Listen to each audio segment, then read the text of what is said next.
ಈಗ ನಮ್ಮೆಲ್ಲರನ್ನ ಉದ್ದೇಶಿಸಿ ಪ್ರತಿಪಕ್ಷದ ನಾಯಕರು ಆರ್ ಅಶೋಕ್ ಅವರು ಮಾತನಾಡಬೇಕು ಅಂತ ಹೇಳಿ ವಿನಂತಿಯನ್ನು ಮಾಡ್ಕೊಳ್ತಾ ಇದ್ದಾನೆ. ಭಾರತ್ ಮಾತಾ ಕಿ. ಈ ಯಾತ್ರೆಯಲ್ಲಿ ರಾಜೀನಾಮೆ ಕೊಡಬೇಕು, ಆ ತರ ಇರ್ಬೇಕು ನಮ್ ಘೋಷಣೆ. ಭಾರತ್ ಮಾತಾ ಕಿ ಜೈ ಶ್ರೀರಾಮ್. ಸರ್ಕಾರಕ್ಕೆ, ಭ್ರಷ್ಟ ಕಾಂಗ್ರೆಸ್ ಸರ್ಕಾರಕ್ಕೆ. ಬಂಧುಗಳೇ, ಕಾಂಗ್ರೆಸ್ ಅವರು ಕೇಳ್ತಾರೆ ಈ ಪಾದಯಾತ್ರೆ ಯಾಕೆ ಮಾಡ್ತಾ ಇದ್ದೀರಾ ಅಂತ. ನಾನು ಅವ್ರನ್ನ ಪ್ರಶ್ನೆ ಮಾಡಕ್ ಇಷ್ಟಪಡ್ತೀನಿ. ನಮ್ಮನ್ನೆಲ್ಲ ಆಯ್ಕೆ ಮಾಡಿರೋದು ಜನ ವಿಧಾನಸಭೆಗೆ. ನೀವು ಹೋಗಿ ವಿಧಾನಸಭೆಯಲ್ಲಿ ಈ ದೇಶದ ರಾಜ್ಯದ ಅಭಿವೃದ್ಧಿಗೆ ಕೆಲಸ ಮಾಡಿ ಯಾರಾದ್ರೂ ಭ್ರಷ್ಟಾಚಾರಿ ಇದ್ರೆ ಅವ್ರನ್ನ ಜೈಲಿಗೆ ಹಾಕಿ ಅಂತ ನಮ್ಮನ್ನು ಕಳಿಸಿರೋದು. ನಾವು ನಿಲುವಳಿ ಸೂಚನೆ ಮುಖಾಂತರ ಅವಕಾಶ ಕೇಳಿದ್ರಿ. ನಾವು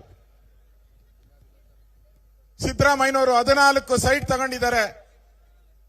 ಆ 14 ಸೈಟು ಅವರು ನುಂಗದ ಮೇಲೆ ಅವ್ರ ಬೆಂಬಲಿಗರು 300 ಸೈಟ್ ನುಂಗಿದ್ದಾರೆ. ಇದೇ 50-50 ಸ್ಕೀಮ್ ಅಲ್ಲಿ 3,000 ಅವ್ರು ಬರೆದಿರೋ ಲೆಟ್ರು. ಮೂಡಾದ ಅಧ್ಯಕ್ಷರು, ಕಾಂಗ್ರೆಸ್ಸಿನ ಪಾರ್ಟಿ ಲೀಡರ್ ಅವ್ರು ಬರೆದಿದ್ದಾರೆ 3,000-4,000 ಕೋಟಿ ಲೂಟಿ ಆಗಿದೆ ಅಂತೇಳಿ ಸಿದ್ದರಾಮಯ್ಯನವರಿಗೆ ಲೆಟರ್ ಬರೆದಿದ್ದಾರೆ. ಅವ್ರ ಪಾರ್ಟಿಯವರೇ. ಇವತ್ತು ನಮಗೆ ನೀವು ವಿಧಾನಸಭೆಯಲ್ಲಿ ಅವಕಾಶ ಕೊಡ್ಲಿಲ್ಲ. ನಮಗೆ ಜನಗಳ ಮುಂದೆ ಹೋಗಿ ಪಾದಯಾತ್ರೆ ಮಾಡೋ ಮುಖಾಂತರ ಜನಗಳಿಗೆ ಈ ಭ್ರಷ್ಟ ಸರ್ಕಾರದ ವಿರುದ್ಧ ಹೋರಾಟ ಮಾಡಕ್ಕೆ ನೇರವಾದಂತಹ ಹಕ್ಕು ವಿರೋಧ ಪಕ್ಷಗಳಿದೆ. ಅದನ್ನ ನಾವು ಮಾಡಿದ್ದೀರಿ ಬಂಧುಗಳೇ. ಇವತ್ತು ಸಿದ್ದರಾಮಯ್ಯನವರು ನಾನು ಭ್ರಷ್ಟಾಚಾರಿ ಅಲ್ಲ ಅಂತ ಹೇಳ್ತಾರೆ. ಆಯ್ತಪ್ಪ, ನೀನ್ ಭ್ರಷ್ಟಾಚಾರಿ ಅಲ್ಲ. ನಿಮ್ಗೆಲ್ಲ ಎಷ್ಟು ಸೈಟ್ ಬೇಕಪ್ಪ ಮನೆ ಕಟ್ಟಕ್ಕೆ? ಎಷ್ಟು ಸೈಟ್ ಬೇಕು ನಿಮಗೆ? 1 ಸೈಟ್ ಸಾಕಲ್ಲ. ಸಿದ್ದರಾಮಯ್ಯನವರಿಗೆ 14 ಸೈಟು. ಅದು ದಲಿತರ ಜಮೀನು. ಪಾಪ ನಿಂಗ ಅನ್ನೋನು ಕುಮಾರಸ್ವಾಮಿ ಅವ್ರಿಗೆ ಗೊತ್ತು. ನಿಂಗ ಅನ್ನೋನು 25 ವರ್ಷ ಆಗೈತೆ ಸತ್ತೋಗಿ. 25 ವರ್ಷ ಅವನ ಹೆಸರು ಮೇಲೆ ಡಿನೋಟಿಫಿಕೇಶನ್ ಆಗೋಗ್ತೈತೆ, ಅವನ ಹೆಸರು ಕನ್ವರ್ಷನ್ ಆಗೋಗ್ತೈತೆ. ಯಾರ ಇನ್ಫ್ಲೂಯೆನ್ಸ್ ಇದಕ್ಕೆ? ಸಿದ್ದರಾಮಯ್ಯನವರು ಉಪಮುಖ್ಯಮಂತ್ರಿ ಆಗಿದ್ದಾಗಿಂದ ಹಿಡಿದು ಮುಖ್ಯಮಂತ್ರಿಯಾಗಿ ಜಿಲ್ಲಾ ಉಸ್ತುವಾರಿ ಮಂಚ ಮೈಸೂರು ಆಗೋವರೆಗೂ ನಿರಂತರವಾಗಿ ಈ ಲೂಟಿಗೆ ಪ್ರೇರಕವಾಗಿದ್ದಾರೆ. ಇವತ್ತು ನೀವು ತಪ್ಪು ಮಾಡಿಲ್ಲ ಅಂತ ಹೇಳಿದ್ರೆ ಗವರ್ನರ್ನ ಪ್ರಶ್ನೆ ಮಾಡ್ತೀರಾ? ನೀವು ಏನ್ ಗವರ್ನರ್ಗೆ ನೋಟಿಸ್ ಕೊಡಕ್ ಅಧಿಕಾರ? ನಾನು ನಿಮ್ಗೆ ಕೇಳ್ತೀನಿ, ಕಾಂಗ್ರೆಸ್ ಅವರೇ, ನಾನ್ ನಿಮ್ಗೆ ಕೇಳ್ತೀನಿ, ಜ್ಞಾಪಕ ಮಾಡಿಕೊಳ್ಳಿ. ಯಡಿಯೂರಪ್ಪನವರು ಮುಖ್ಯಮಂತ್ರಿ ಆಗಿದ್ರು, ಅವಾಗ ಯಾವರೋ ಪ್ರೈವೇಟ್ ಕಂಪ್ಲೇಂಟ್ ಕೊಟ್ರು. ಅವಾಗ ನಿಮ್ ಗವರ್ನರ್ ಯಾಕೆ ಕೊಟ್ರು? ಯಡಿಯೂರಪ್ಪನವ್ರನ್ನ ಅವತ್ತು ಪರ್ಮಿಷನ್ ಹೆಂಗ್ ಕೊಟ್ರಿ? ಇವತ್ತು ಕೇಳ್ತಾ ಇದ್ದೀರಾ ಗವರ್ನರ್ಗೆ ಅಧಿಕಾರ ಇದೆಯಾ ಅಂತ. ಅವತ್ತು ಇದ್ದಿದ್ದು ಅಂಬೇಡ್ಕರ್ ಸಂವಿಧಾನ, ಇವತ್ತು ರಾಜಭವನದಲ್ಲಿರೋದು ಅಂಬೇಡ್ಕರ್. ಜಸ್ಟ್ ನೋಟಿಸ್ಗೆ ಹಿಂಗೆ ಗಡಗಡ ಅಂತ ನಡುಗ್ತಿರಲ್ಲ. ಇನ್ನೇನ ಪರ್ಮಿಷನ್ ಕೊಟ್ರೆ ನಿಮ್ ಕತೆ ಏನಾಗ್ತೈತೆ ಕಾಂಗ್ರೆಸ್ ಅವರೇ, ಸಿದ್ದರಾಮಯ್ಯನವರೇ? ನೋಟಿಸ್ಗೆ ಗಡಗಡ ಹೇಳಿದ್ರು. ನಮ್ಮ ಮಾಧ್ಯಮದ ಸ್ನೇಹಿತರು ನಾನು ಬಂದಾಗ ಹೇಳಿದ್ರು, ನಿಮ್ಮ ವಿರುದ್ಧ, ನಿಮ್ಮ ಪಾದಯಾತ್ರೆಯನ್ನ ವಿರುದ್ಧವಾಗಿ ಅವರೊಂದು ಒಂದಿನ ಮುಂಚೆ ಹೋಗ್ತಾ ಇದ್ದಾರೆ ಅಂತ. ಅವ್ರು ಮುಂಚೆ ನಮ್ ಕ್ಲಿಯರೆನ್ಸ್ ಮಾಡ್ಕೊಡ್ತಾ ಹೋಗ್ತಾ ಇದ್ದಾರೆ. ಅಂದ್ರೆ ಅರ್ಥ ಆಯ್ತಲ್ಲ ಕಾಂಗ್ರೆಸ್ ಅಲ್ಲಿ ಎಷ್ಟು ಪಾರ್ಟಿ ಇದೆ ಅಂತೇಳಿ. ಕಾಂಗ್ರೆಸ್ ಅಲ್ಲೇ ಇಳಿಸೋ ಪಾರ್ಟಿ ಒಂದಿದೆ. ಕಾಂಗ್ರೆಸ್ ಇವತ್ತು ಒಡೆದ ಮನೆ.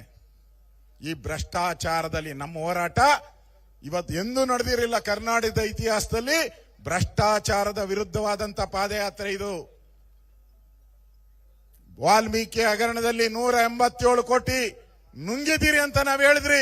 ಸಿದ್ದರಾಮಯ್ಯ ಹೇಳಿದ್ರು 187 ಅಲ್ಲ 89 ಕೋಟಿ ನುಂಗಿದೀನಿ ಅಂತ ಹೇಳಿದ್ರು. ಸಾಕ್ಷಿ ಬೇಕಾ ನಿಮ್ಗೆ? ಅದಕ್ಕಿಂತ ಸಾಕ್ಷಿ ಇವತ್ತು ಮೂಡಾದಲ್ಲೂ ಕೂಡ ಇವತ್ತು ನೀವೇ ಅರ್ಥ ಮಾಡ್ಕೊಳ್ಳಿ. ಈ ಕೆಂಗೇರಿಯಲ್ಲಿ ಜಮೀನ್ ಅಕ್ವೈರ್ ಆದ್ರೆ MG ರೋಡಲ್ಲಿ ನಿಮ್ಗೆ ಸೈಟ್ ಕೊಟ್ರೆ ನ್ಯಾಯನ ಅದು? ಈ ಪ್ರಶ್ನೆಗಳೆಲ್ಲ ಇದೆ. 100 ಕಾನೂನು ಪ್ರಶ್ನೆಗಳು ನಿಮ್ ಮುಂದೆ ನಿಂತಿದೆ. ಇವತ್ತು ನಾವು ಹೋರಾಟ ಮಾಡ್ತಾ ಇರೋದು, ನಮ್ಮ ಹೋರಾಟ ಸಿದ್ದರಾಮಯ್ಯನವರ ರಾಜೀನಾಮೆಗೆ ಹೋರಾಟ ನಮ್ದು. ಈ ಕಾಂಗ್ರೆಸ್ ಸರ್ಕಾರದ ಲೂಟಿ.